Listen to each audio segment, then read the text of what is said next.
Good morning everyone. It's very nice to have you back in my kitchen. I'm showing you, oh, and look what's happened. It always does this, doesn't it? Let me just move out a tiny weeny bit because you're not seeing everything. That's a bit better, isn't it? Maybe a tad more. You probably don't believe me, but I really did have this ready before the video started, before I turned the camera on. Very strange. Anyway, it's Saturday morning here, Easter Saturday, at about 11:15 on a warm and slightly grey day. It's very nice though, very pleasant day. And I've dressed Lottie up for Easter, so I wanted to come and show you what she's wearing. But I thought just for a change I'd film her from the side. But what I'll do is I'll move her around and readjust things and show you what she looks like front on as well. But this outfit is, this dress, I have to call it a dress, it's much more than an outfit.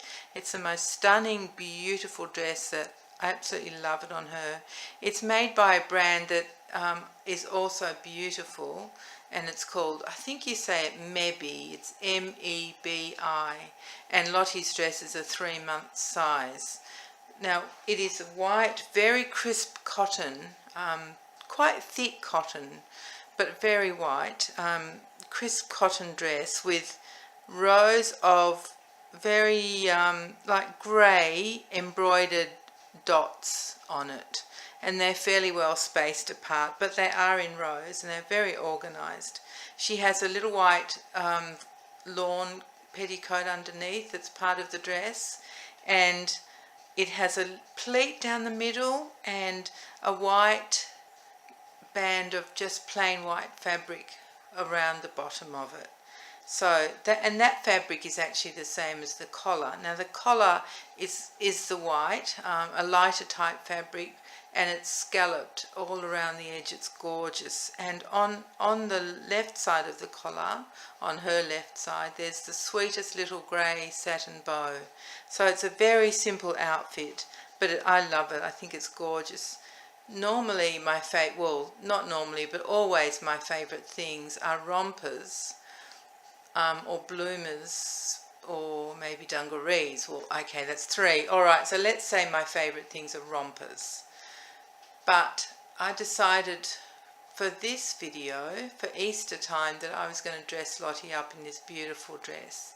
So that's what she's wearing. She's got a white lace and organza bow in her hair. Well, the bow is organza, the headband part is a stretch lace, and she's got white frilly socks on that you've seen before, and she's got grey, sort of a pearlized grey leather shoes, Mary Jane style, but they do up with darker grey grosgrain ribbon, quite wide ribbon, so there's 2 big bows on the tops of her feet, and they're by Marolin, and they're a size 15. So they fit her very well. They're not hard to get on or off, so they probably have a bit of space in them, but they're great with the socks too.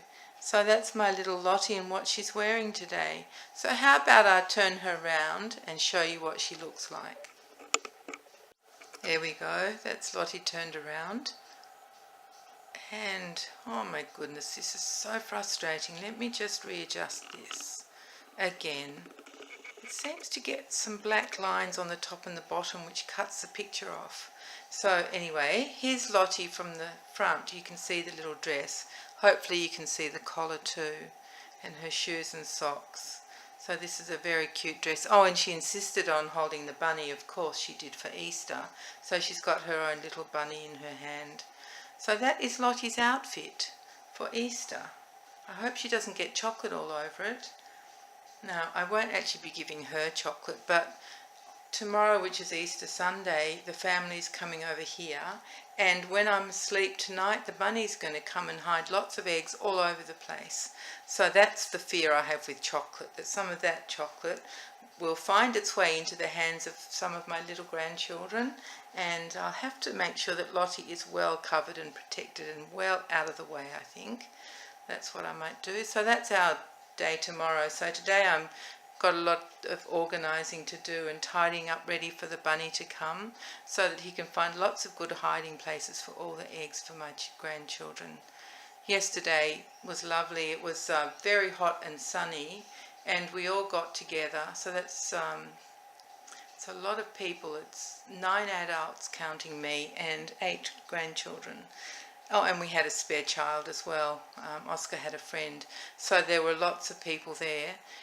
And we went to my younger daughter's house because she has a swimming pool. So the children basically spent most of their time jumping in and out of the swimming pool while we just watched them, and we had some food and, you know, hot cross buns and things. That was lovely.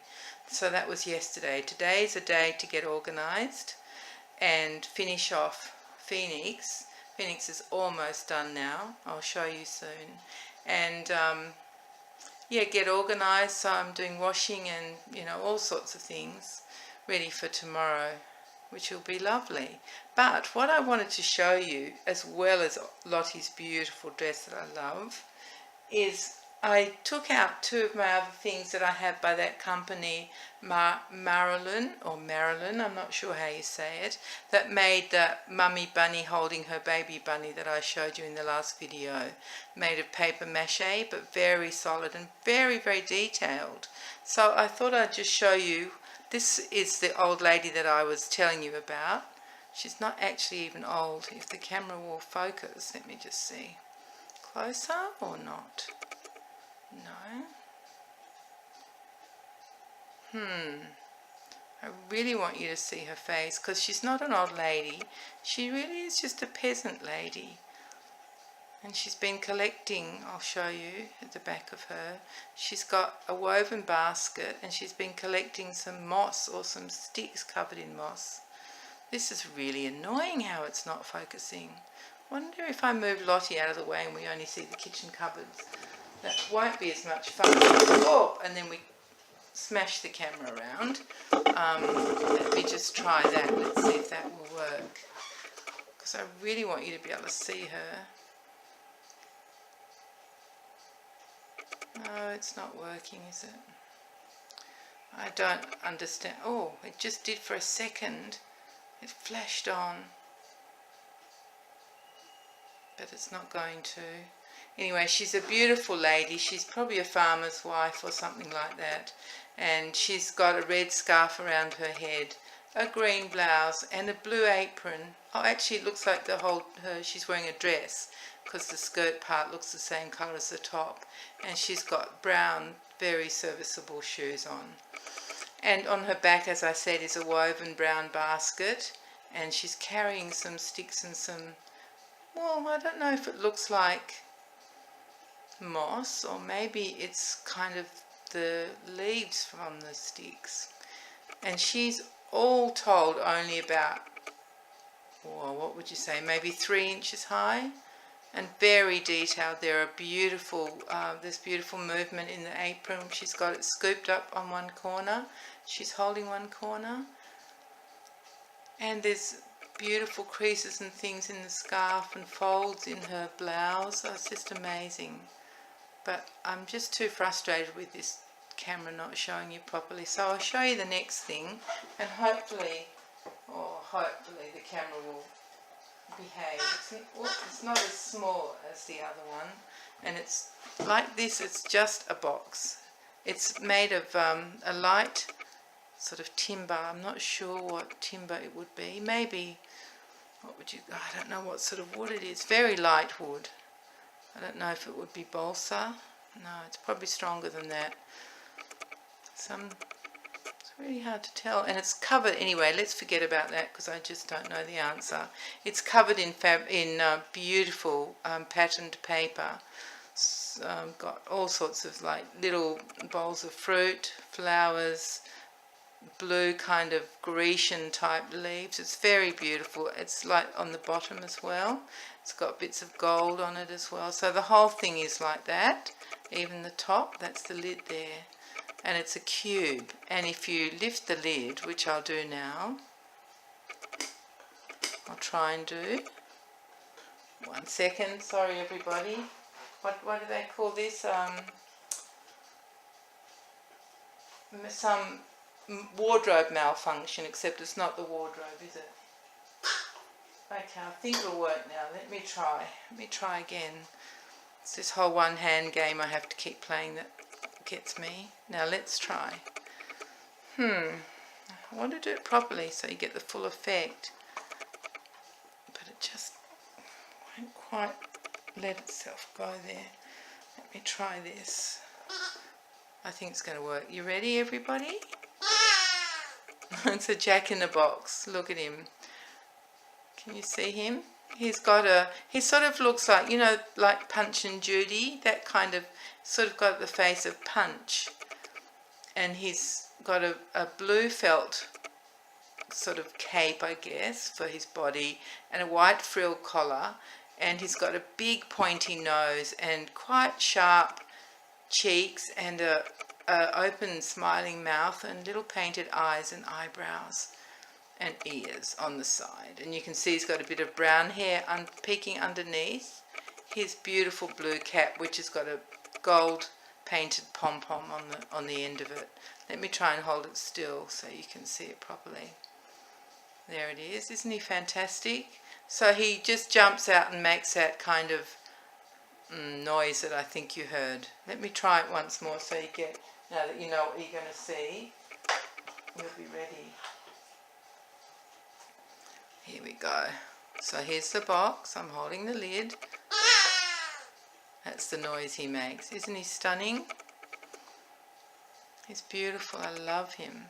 They're so clever. So his head is paper mache. The rest of him that you can see is just fabric. Let me turn the box so you can see properly. There we go. That's what the top of him looks like. So he's beautiful. Beautifully painted and tiny details on his face. He's fabulous. Actually, look at the inside of the lid. There's a picture of a leg of ham and a parcel of something, a lovely pretzel, looks like a bottle of champagne, and see that cake at the top? We call that, well, in my family we call that kuglupf, because that's a Hungarian way of saying it. I think it might be something like Google Hop, but that doesn't sound right. Something like that. And my father's stepmother used to make the best kuglupf known to man. And my poor mum tried to replicate it because I always raved about Granny's kuglupf. And it's not a cake like a sponge cake. It's a yeast cake. So it's sort of a bit bready, I guess, but it's not bread. It's a proper cake. And my grandmother used to make it with chocolate kind of swirls through it, but not just boring chocolate, beautiful chocolate. Oh my goodness, it was the best thing ever. And so my poor mum forever, ever tried to replicate it and never got it quite right. Never quite got to the heady heights that my granny did. My mum tried to make the whole thing out of chocolate to see if that would help. Or she put swirls in it, but it was just never quite right. Anyway, that's what... Lucky I was looking at the camera then, because I saw it switch off. And my camera did something odd yesterday and I forgot to take that into account. It, for some reason, it unset itself, so I had to put all the settings back, and I had to put in the date and the time and all that palaver. But it has also gone back to only filming for like 9 minutes at a time, and I forgot to pay attention to that, so that's why it turned off. So we're back looking at Lottie, and now that we've seen that beautiful Jack in the Box and heard all about kuglupfs or Google Hops, if that's how you say it correctly. But I don't think that's quite right. I think that's got a really terrible Aussie accent with it. Maybe someone will come onto a video one day and tell us how to say it. Or I could probably ask Google, couldn't I? Because they tell you things. You can make it talk to you. I could ask it how to say it. Anyway, so we finished with all of those stories, and we're back with my darling girl. And it's probably time for me to say goodbye to you. I hope you all have a lovely Saturday. And I hope you get lots and lots of chocolate from the Easter Bunny. So goodbye everyone. Have a lovely, lovely rest of your weekend holiday. And I'll see you all again in a few days. So in the meantime, take care and be kind to each other. Bye everyone.